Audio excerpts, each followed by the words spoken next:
And we are back. Thanks again for tuning in, ladies and gentlemen. Of course, if you did miss this broadcast or previous broadcast, head over to SC2L.GG. That's going to have all your VODs.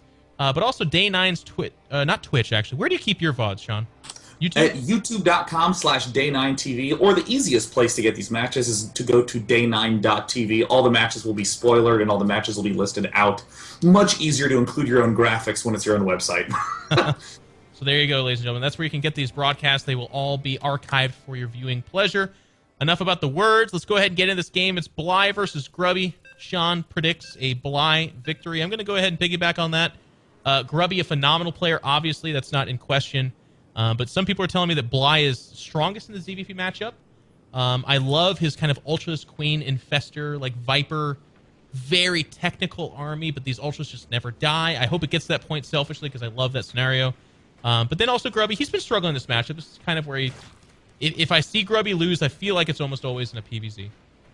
Yeah, and I think that this is the one map that definitely contributes to that. That's really sort of factoring in significantly to the prediction here.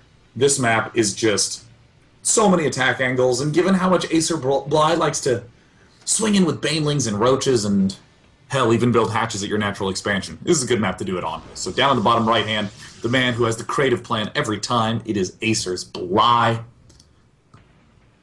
And Yonder in the top left position from Team Grubby, but today playing for Team Axiom, it is Grubby. More Grubby is good, Grubby. I'm excited to see him. This is, of course, Axiom's. This is only their second match. The first match they did beat Na'Vi. I believe it was 4-2, maybe 4-1. I can't recall, but it was a very one-sided affair, and they looked great. And they're off to a much similar start here against Acer. I mean, 2-0. Couldn't argue with those results if you're an Axiom fan. Bly, of course, is going to try to have a say in that. But it is, like you said, it's nice to have Grubby on Team Axiom. Of course, some people are asking why. Well, Axiom is a small, more intimate organization. And in a team league like this, you need more than 4 players. So they happily partnered up with Grubby, and here we go. Yeah, I mean, honestly, Axiom just constantly impresses me with the quality of the play from all of their players with the size of that team. Really cool to see. We do see the disappointingly typical timing on that spawning pool from Bly. I'm really bummed out by that, but he's just going to be going for pool and then hatch. Darn. I mean, the hatch is disappointingly not put at Grubby's expansion. I was wondering what you meant because I was like, what? That's incredibly standard. And then I started catching on very slowly to what you were saying. So I get it. To your happiness, though, this is 6 lings first right off the bat. And I'll tell you, and then the gas goes down. So, Sean, I think your will be had here. Bly is not going to play this totally standard. The 6 lings don't pose... Well, I mean, as I say that, actually, it was a 15 spawning pool, right? I mean, yeah. Well, but this is the Bly special, you know. It is true that if you go for Banelings right... Oh, wow, actually...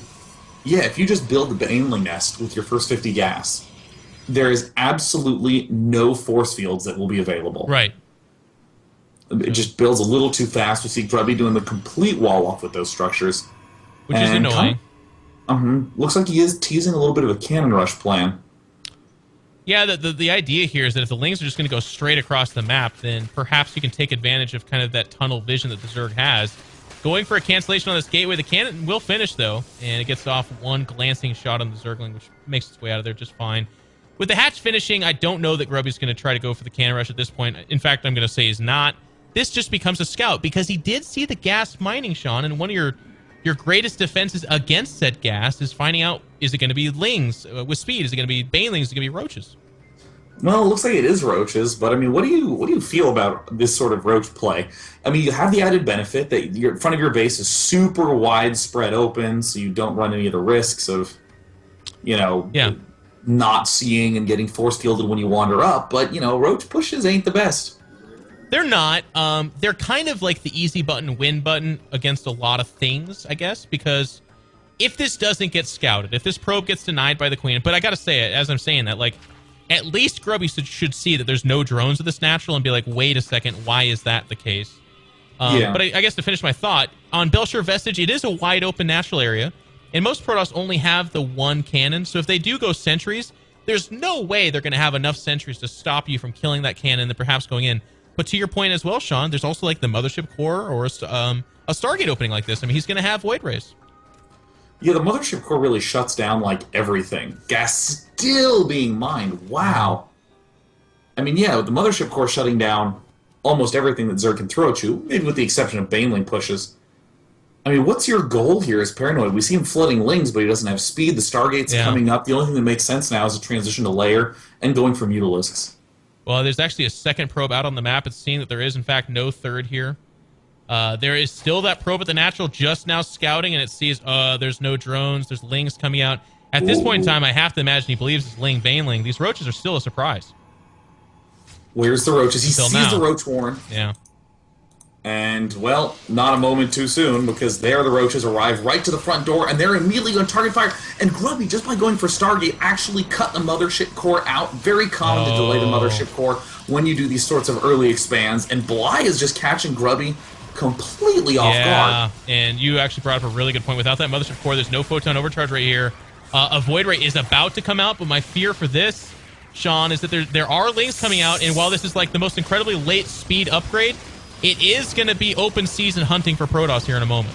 Oh god, Bly just completely catching Grubby off guard. A lot of the Lings are actually still at the natural expansion. There shows up the Void Ray, ripping down everything, but of course, Pylon down. I mean, between the Void Ray and the Mothership Core and now 2 completed cannons, this is getting repelled. And if you look at that production tab, it's drones behind this. I mean, the Lings, they don't serve much of a purpose. That wall-in has been cracked open, but there's nothing they can do. Bly was at 15 drones. Yeah. Oh my god, that is not a lot of drones. Grubby immediately begins taking the Twilight Council, still adding on Void Rays, and actually has a big window to expand in. I mean, there's the whole reason. This is a dream scenario for Grubby. Like, from this point forward, you just said Twilight Council. That's brilliant. Guess what else? A Robo's brilliant. A second Stargate's brilliant. It's like, what does he do that we don't go, oh, I love that choice at this point in time, right? Like, everything's great. Yeah, I mean, like, all the little moves that Protoss does are going to be just pumped up to the extreme. You take an expansion with Void Rays, so that way your opponent can't kill you until he has Hydras or Spire, and now that's going to be even longer until that happens. And just shoving up with a Void Ray, like you say, Jeff, anything's going to be great right now. Just picking off Queens one at a time. This is just over right now, Sean. These 2 Void Rays are too much with the Mothership Core. I mean, another Queen does come out. She's going to try to get some shots off on that Void Ray. Does pick it off. But we've had 2 Queens go down. This is about to be a third, and we have another Void Ray coming across the map. And that is a Dark Shrine. So sometimes when you're ahead, Dark Shrine. Yeah, I mean, it doesn't rhyme, but of course at any time, Dark Shrine, it's always fine. So there you go. More Spore Crawlers trying to be built. Charge coming up. Grubby's not rushing for a third, because in one of these situations, you just got to ask yourself as Grubby, how do I lose? Right. I lose because my opponent, who went all in and failed, is going to go for another all in. And if I spread myself too thin with a third base, I run the risk of losing to that. So Grubby's just playing pure extra gateways. He's going to tech to Zealot Archon. Pound for pound beats 100% of what comes off a 2-base Zerg. Yeah, there's nothing I can think of that's actually going to challenge that. I mean, these Voiders alone, 1 Spore Crawler does finish. Acer Bly may be able to survive this, but it'll be weird to call it a survival because it's more going to be like a, I don't know, like to die later. He's mortally wounded is the point I'm trying to make here. The hatch being targeted down, Spore Crawler trying to get over there. Another one that was made in the main base. That's going to try to come over here. But it's all for naught. Well, I mean, if you look from the Bly point of view, he still is doing great spotting on the minimap, picking units off. But I mean, in the units lost tab, I think he's probably lost like 50 Spore Crawlers at this point. And the natural expansion's starting to take some damage. And is it going to go down? Yeah. Oh, he's down to 1 base. He's down to 1 base and 1 hatch, which is a tremendous deficit. And even just raw larva. Hydrosten is about to finish, but I mean, again, he could make like 3 Hydralisks, and that's going to be the extent of his production. Meanwhile, coming across the map, another Void Ray, and DTs are kind of sharking around. Grubby is doing his patented, like, get 300,000 miles ahead and then play for 15 more minutes to make absolutely sure that there's no way he could possibly lose. Sean, I'd love to see like a pylon mid-map and just 20 Zealots come in right now, but, you know, Grubby's going to play it safe. He's going to get the first round of Zealots and try to sweep in with the DTs. trying to split Bly up, and DTs are going to be targeting the Spore Crawlers while all the Void Rays are in the main base. I mean, usual excellent tactics coming out of Grubby. Where do you put the Spore Crawlers? Do you leave them at the front to detect? Right. Do you put them in the back to try to pick off the air units?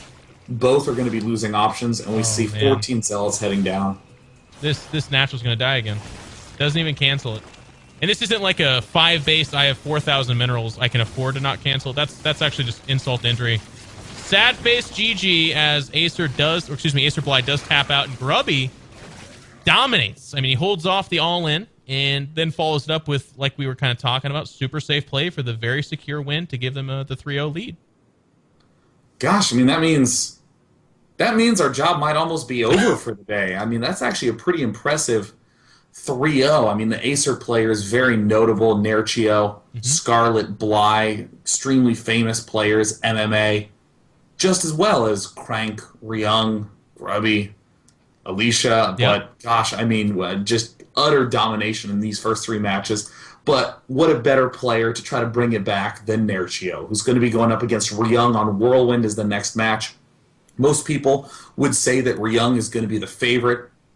He's the Korean. He's been to the top 4 GSL, but Nerchio is the Korean killer. So Nerchio does have a Homestory Cup championship under his belt, as well as a DreamHack. I mean, he's no stranger to big wins, and of course, as you said, along the way, he has defeated Koreans.